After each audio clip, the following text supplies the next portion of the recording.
G'day guys, Ziggy D here, back with another Diablo 3 Reaper of Souls beta video for you guys. I've had a few requests, people asking questions about what it's worth to be farming now if they're still in Diablo 3 vanilla, don't have access to the beta, but want to prepare for Diablo 3 Reaper of Souls as much as possible. And I certainly understand that, and I did a fair bit of that myself. In the lead up to Reaper of Souls, we kind of had some clues given to us that things like brimstones might be useful for transmogrification and a bunch of other different stuff like that. And we saved up a heap of things like gems and crafting materials and stuff like that. But I'm here today to tell you guys that pretty much all of that is useless. So let's talk about what's useless and why, and what is actually worth saving up. Now, straight up, the first thing that is worth saving up and getting as much as possible of is gold. You get a fair bit of gold from doing bounties, so that's this new adventure mode system where you go around and hunt down things and get gold. But based on my transmogrification and enchanting habits so far in Reaper of Souls, if you're going to be doing a fair bit of that, if you plan on doing it, and I think pretty much everybody is, it's looking like the game's going to be very self-found oriented, and there's going to be lots of enchanting happening, then you want as much gold as possible. I came in here with about 120 million, and I've been playing for a couple of days, and only been at level 70 doing a lot of enchanting for about 2 days, and I've already spent about 40 million on enchanting. It's pretty expensive. Enchanting like a high level legendary costs upwards of 1 million gold each enchant try, and you might not always get the stats you want. It's very rewarding, but it is costly, so try and save up that gold as much as possible. That's the first and one of the few things that is actually very useful. So what's not useful next up? Now, one of the things we're saving up a lot of is gems, and I'm sad to say, saving up your gems is not really worth it. Don't even try and craft Marquise gems, because as you can see, look at all of these Marquise gems I have here.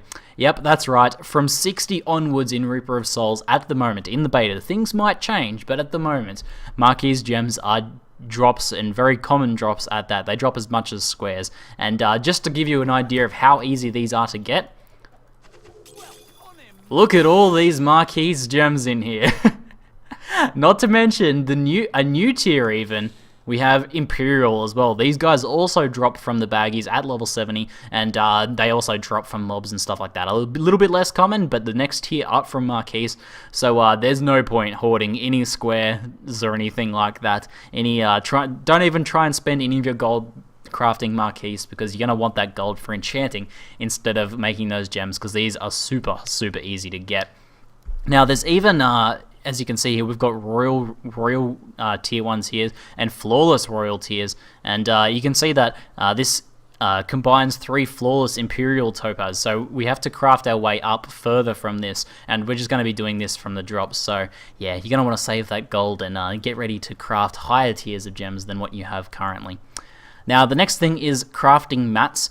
These are useful if you plan on leveling a Crusader through adventure mode and crafting your own gear, which is something you might do if you're interested in playing the Crusader. So these have some moderate amount of use. I had approximately 500 of these guys, and about 3 something of these guys, and some of these guys, and I did use a few of these, but you don't need that many. You certainly don't need many stacks of these. I probably don't even need 1 stack of these to get me through leveling the Crusader. I've almost max leveled my Crusader now. I'm out of the point now where I need to use any of these now. As you can see, there's new tiers of all of these crafting materials. We've got the new legendary one that you get from salvaging legendaries. There's a new version of demonic essences that drop from elites. We've got Death's Breath now. We've got new versions of the Tome of Secrets, scholarly writing, so you don't need to save up any of these guys. New versions of iridescent tears, the veiled crystals, new versions of exquisite essence, the arcane dust there. So new versions of all that stuff. As a little side note, we've also got these common debris and reusable parts. This is pre-level 60, and this is post-level 60 from salvaging white items. So there's no... Before you think that you might want to start hoarding white items to salvage, they only salvage into the lesser useful reusable parts, which are only useful for leveling. They're not useful for our later game. Anything after 60 in Reaper Soul that drops goes to the actual fairly useful common debris.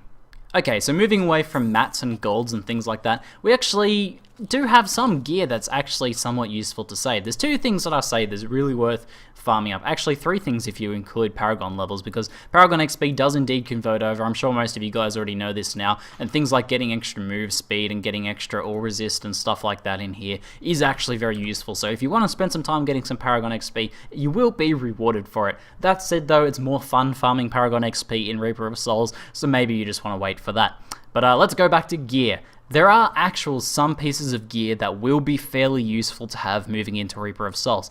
Anything that's reliant on main stats, so dexterity, vitality, armor, and even all resist to an extent, are not worth keeping. Things like the Vile Wards and things like that are based on these main stats are going to be upgraded within about 1 to 2 levels. At about 61, I think I found my first pair of shoulder upgrades, and these were up over my account-bound, almost perfect crafted rare shoulders. So you don't want to be saving up any of those guys. They're all going to be scaled up heaps. You get so much more dexterity, vitality, main stats, things like that. And as you can see, I got like 500 on my gloves there, and this is even as high as you can get. You can get much higher than this, 744 on my puzzle ring there, for example. So anything like that ages very, very, very quickly. However, there are some things that are pretty useful. Obviously, weapons are not useful, but if we look here, we've got my witching hour. This is my level 60 witching hour. This is still pretty useful. I have not managed to find or craft a belt upgrade, and not for lack of trying. I've been trying. But it's pretty hard to scale past things like attack speed and crit damage, especially when it's in a slot that you can't normally get. 80 all resist on this is actually still pretty useful as well, so if you have even like 70 or 60 all resist, that's actually still pretty good. Like, for example, the gems we add into our gear now give 66 all resist, and that's a nice buff still at endgame. So that's going to be still pretty useful, but your main stats are essentially useless. So when you're looking at items, when you're appraising them, you're looking for these percentage stats. The reason for this is, let's look at this. This is also a level 60 amulet here that I had from Diablo 3 Vanilla, and will probably not be able to upgrade for quite a long time. The reason for this is that things like attack speed, crit hit damage, and crit hit chance all don't grow in Reaper of Souls. They still have their same caps, so amulets can still roll a maximum of 10, a maximum of crit hit damage of 100, things like that. So none of this scales, all of this stuff is just as useful. Now, because this amulet is a trifecta amulet, it has attack speed, crit hit damage, crit hit chance, it's pretty useful. It scales extremely well. Obviously the dexterity and vitality isn't great, and the damage is okay, it scales okay, but really not that special. Mostly it's about those percentage stats, because these still add up. We still have the same amount of crit chance that we had in Diablo 3 Vanilla, so these sorts of items are very good to have. So I have my witching hour, I have my amulet here, my trifecta amulet, and even my mempo has kind of lasted pretty well because of its all resist, attack speed, and life percentage there. That also scales pretty well, and because it has a socket as well. Also some all resist on there, and it's also worth mentioning that with the enchanting system you can actually give these guys some more longevity. Essentially with this mempo, for example, I was able to craft a vitality on this. I was able to improve the vitality roll greatly. As you can see, 363 is way beyond what a mempo can normally roll, and by the same token, if you have an amulet or something like that that's not a trifecta but it has a really nice crit hit damage roll and a crit hit chance roll, then you might as well hold on to that as well if you want to save a bit of money, because it's pretty easy to roll attack speed or your third from your trifecta stat on there. This attack speed was not on this amulet originally. I was able to craft that onto there. So you can improve the longevity of these items. Just get some nice base items with some of these nice percentage ones, and these will see you throughout the leveling process and even well into the 70s. Pretty hard. If you get some trifecta rings, some trifecta amulets, and things like the witching hour and mempo and stuff like that, they're all going to scale really well. Just stay away from main stats, because try not to sink too much money into those, and save your money instead for enchanting all the sick new loot you're going to be getting. Now, something people talked a fair bit about in the lead up to Reaper of Souls was Life Leech. Since that no longer drops on gear and it's not available on skills and things like that, people were hypothesizing that Life Leech gear was going to be very, very valuable. Things like, bar belts with Life Leech or weapons with Life Leech might still be useful maybe, or other items with Life Leech, especially because weapons tend to lose their effectiveness in terms of damage pretty quickly. But I'm going to tell you straight up, Life Leech is not effective. It actually scales down. Once you level up a little bit in Reaper of Souls, it actually goes to about, I think it's like 10% effectiveness, and then by level 70, your Life Leech simply does not work at all. So there's no point saving up any Life Leech gear if you were trying to hoard some Life Leech gear for the Life Leech nerf.